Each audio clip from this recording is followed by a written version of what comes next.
I used to think that for a confrontation to be effective, it had to be loud, explosive even. But that whole belief crumbled the night I decided to follow my wife. She told me she was going out for drinks with coworkers, but her phone's location told a very different story. So I drove to the address, parked across the street, and just waited. And then I saw her. She was laughing, this deep, genuine laugh that I hadn't heard directed at me in years. The man next to her casually touched her arm like it was the most natural thing in the world, like it belonged there. My chest felt like it was in a vice, but I didn't move. I didn't storm in there. I didn't make a scene. I just watched. They kissed. And it wasn't a passionate, stolen kiss. It was routine, comfortable. And somehow, that hurt more than anything else could have. I drove home, sat in the silence of our dark house, and waited. When she finally walked in, she had a bright smile on her face and asked if I was still awake.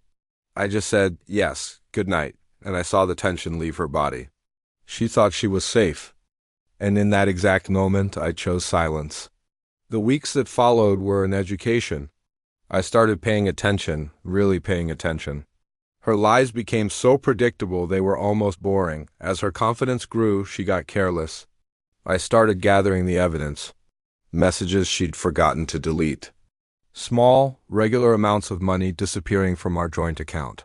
I quietly consulted a lawyer, telling no one. I was learning a new kind of power, the power of patience. All the while I played the part of the trusting, clueless husband. She'd even praise me for being so understanding about her long work nights. That praise tasted like poison. Then one evening she had an idea. Let's have a small get-together with friends, she suggested. I agreed immediately. And just as I expected, she invited him, the man she thought was her secret. I prepared everything. The night of the party arrived, filled with the usual sounds of music and friendly chatter. I greeted every guest with a warm smile, even him.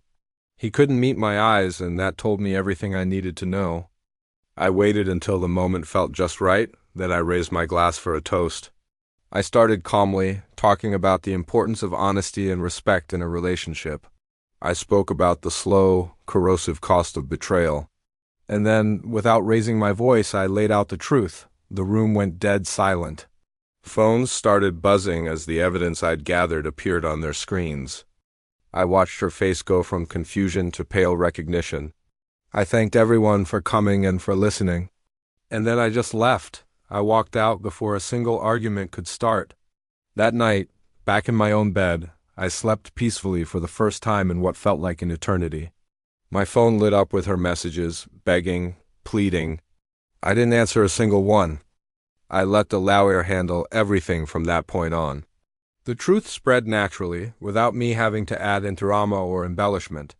Friends who had been on the fence quickly understood the reality of the situation, and her lover. He vanished from her life as soon as the consequences became real. It seems cowards don't stick around for the fallout. The divorce was finalized quietly. Through it all, I kept my dignity. As the weeks turned into months, my home started to feel lighter. The constant replay of painful memories in my head finally stopped. I started building new routines, focusing on myself. Then one morning, I woke up and realized the anger was just gone. It hadn't been replaced by sadness, but by a calm indifference. That surprised me more than anything. She sent one last, long message, an apology. I read it, and I accepted it for what it was, but I felt no need to reply or reopen that door. I learned that forgiveness doesn't require a reunion.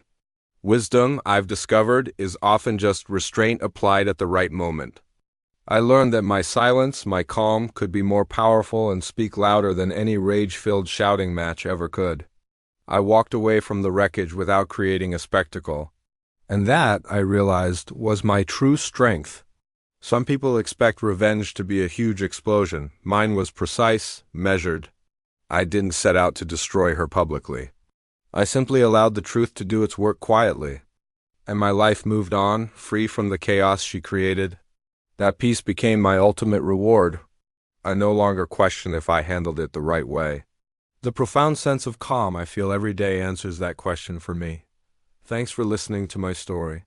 If you've been through something similar, remember that your strength doesn't have to be loud to be heard.